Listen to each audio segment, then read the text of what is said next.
Et ce matin, on a quand même pas mal d'infos à retenir. Et oui, des taux de crédit immobilier plutôt bas, c'est peut-être le moment d'acheter. MaPrimeRénov', vous l'avez évoqué Jean-Marie, a été suspendu. Un coup dur pour le bâtiment et la transition énergétique évidemment. Et puis vigilance, il y a des arnaques après les orages.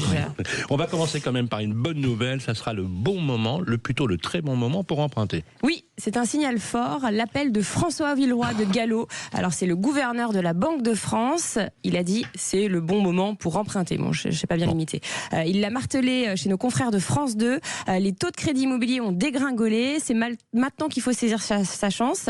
Les chiffres, on peut dire qu'ils parlent d'eux-mêmes. Les crédits immobiliers sont passés de 4,2% en début d'année 2024 à seulement 3,1% en avril dernier. C'est les taux des crédits immobiliers.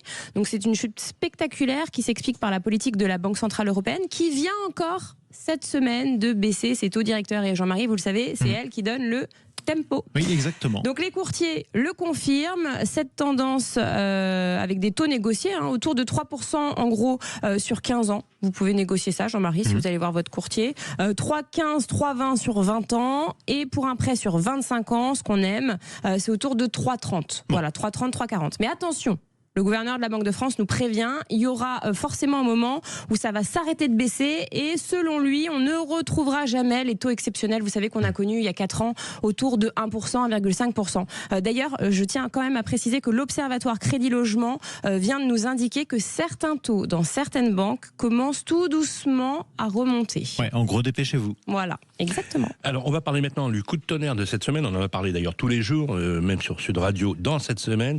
Le coup de gel sur MaPrimeRénov', suspension, arrêt, la filière du bâtiment est en colère. Oui, alors MaPrimeRénov', le dispositif d'aide phare pour financer vos travaux de rénovation énergétique, est suspendu tout l'été.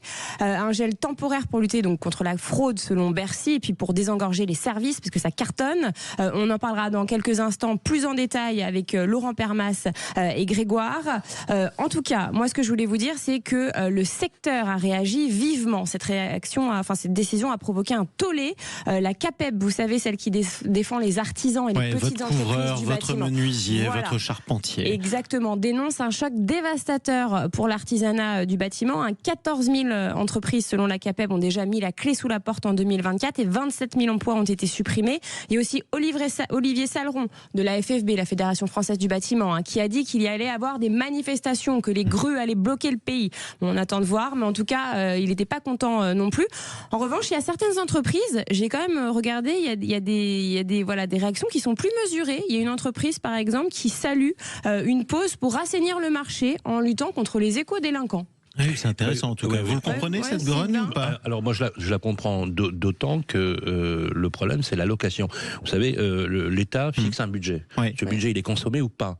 Là a priori il n'y aurait que 50% qui seraient consommés. Où sont le reste ? Alors le problème c'est que se prépare-t-il des problématiques de prévention de l'éco-délinquance ? Peut-être y a-t-il quelque chose que l'on ne comprend pas, dont on verra certainement l'actualité dans les temps qui viennent. Par contre le problème c'est tout ce qui a été engagé pour les Français. On a un vrai sujet au niveau de la chaîne de valeur. Ça va être vraiment très très compliqué. Et c'est un très mauvais signal avant l'été. Vous savez pourquoi ? Parce que c'est là qu'on fait les travaux. C'est là qu'on a le temps pendant de les faire. vacances. Eh oui, c'est en quelque sorte. Voilà, on va finir justement avec, on parlait des arnaques, avec justement les arnaques après les orages. Oui, attention, vous savez, il y a eu des orages violents ces derniers jours dans le Puy-de-Dôme. Et là, il y a un phénomène inquiétant qui se passe. Il y a plein d'arnaques aux réparations. En fait, c'est des faux entrepreneurs qui viennent, ils vous disent qu'ils sont mandatés par les pompiers. Oui. Voilà, ils démarchent en gros les personnes qui ont été sinistrées. Ils leur proposent bizarrement, de faux les personnes âgées en général. En général, voilà, les plus vulnérables. Donc faites vraiment attention à vous. Après, attention parce qu'il ne faut pas généraliser, ça peut vraiment arriver à n'importe qui. Et voilà, ils réclament des avances. Donc la gendarmerie appelle à la plus grande prudence, demandez systématiquement des justificatifs. C'est quoi les justificatifs ? Cabis, numéro de sirette et surtout notez les plaques d'immatriculation, alors discrètement.